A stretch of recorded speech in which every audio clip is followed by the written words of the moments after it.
your attention, please. Let me introduce you to the great Miss Aparna Basu. Great কেন বললাম?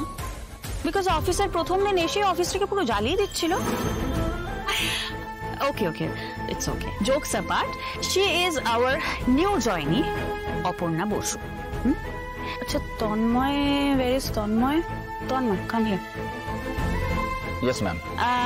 Well, তুমি তো অপর্ণার কিছুদিন আগেই জয়েন করেছো, right? Yes, last week ma'am. তোমার আর ওর অলমোস্ট একই পোস্ট, তো তোমার ব্যাকগ্রাউন্ডটা যদি একটু বলো। ম্যাম, কম্পিউটার সায়েন্স নিয়ে মাস্টার করেছি, তারপর MBA.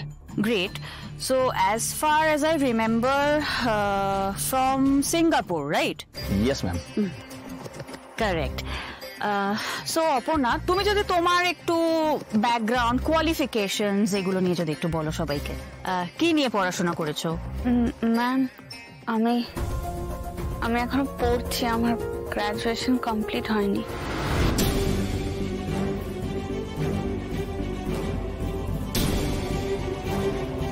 You are a non-graduate.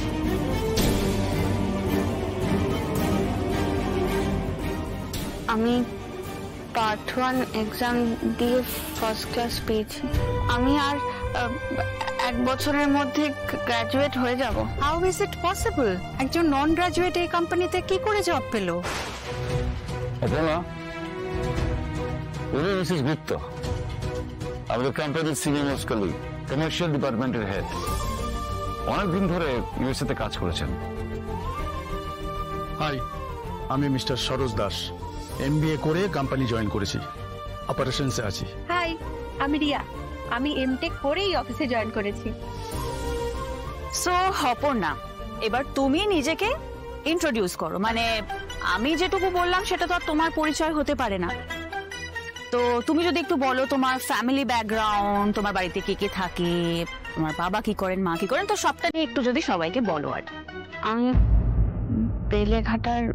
বেলেঘাটায় থাকি, ওখানেই একটা লোকাল গার্লস স্কুলে পড়াশোনা করেছি, এখন কলেজে বিয়ে পড়ছি। আমার বাবার নাম সতীনাথ বসু, শাড়ির দোকানে কাজ করে, আর মা সুস্মিতা বসু, হাউসওয়াইফ। আচ্ছা, তোমার বাবা শাড়ির দোকানে কাজ করে মানে সেই লোকটা সেদিন হোলির পার্টিতে যিনি? সব থেকে বড় এক্সাম্পল তুমি তোমার সামনে দাঁড়িয়ে রয়েছে মীরা দত্ত। প্রথম থেকে মীরা ম্যাডাম ফোকাস ছিল বলে আজকে এত কম বয়সে আমাদের কোম্পানির ভাইস প্রেসিডেন্ট হতে পেরেছে। Hats off to her.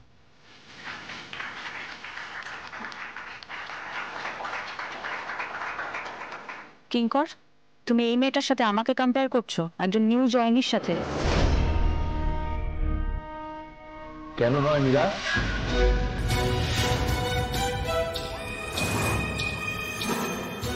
Graduation complete করে তুমি এই কোম্পানি জয়েন করেছিলে, মনে আছে? কোম্পানি তোমাকে বিদেশে পাঠিয়েছিল স্পেশালাইজ ডিগ্রি আনতে। এই সিংহ রয় গ্রুপ অফ ইন্ডাস্ট্রিজ তোমাকে বিশ্বাস করেছিল, তাই তুমি আজকে এই জায়গায় দাঁড়িয়ে তুমি নিজেকে প্রমাণ করতেও পেরেছো। তোমাকে নিয়ে যেমন এই কোম্পানি উদাহরণ দিতে পারে, তোমাকে নিয়ে তুলনাও করতে পারে, তাই নয় কি?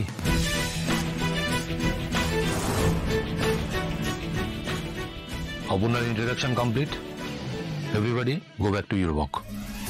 আর সিনিয়র ম্যানেজাররা প্লিজ আমার কেবিনে আসো। ও অপর্ণা, তুমি ঠিক 5 মিনিট পরে আমার কেবিনে এসো, ঠিক 5 মিনিট পর, ওকে?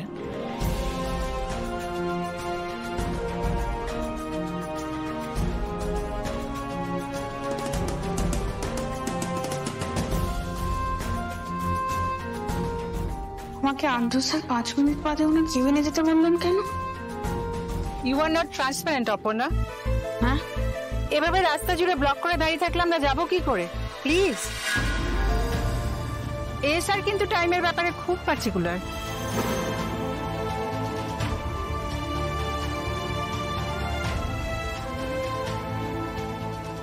অপর্ণা, তুমি ঠিক 5 মিনিট পরে আমার কেবিনে এসো। 5 মিনিট সময় দিয়েছে, তার মধ্যে 3 মিনিট মাত্র বাকি।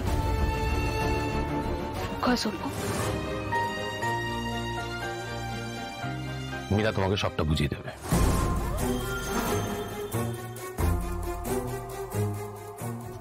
হ্যাঁ হ্যাঁ, আমি ওকে সবটা ভালো মতন বুঝিয়ে দেব।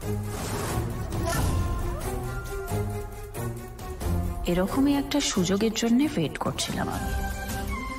এত বিশ্বাস তো এই মেয়েটার ওপর, সেটা কিভাবে মাটিতে মেশে এবার শুধু দেখো।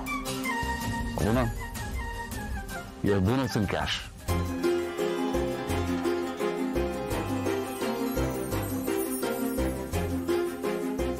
Thank you sir, thank you so much. Welcome.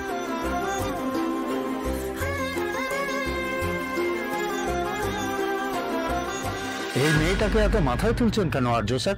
হলো কি ওনার? সেটাই তো ভাবছি। এই স্যারের তো এরকম কোন দোষ ছিল না, এটা বয়সের দোষ, মিডল এজ ক্রাইসিস। কি সব বলছেন আপনারা? এতদিন ধরে এসআরকে আপনারা দেখছেন, একটা বাচ্চা মেয়ের সঙ্গে উনি এভাবে জড়িয়ে পড়বেন?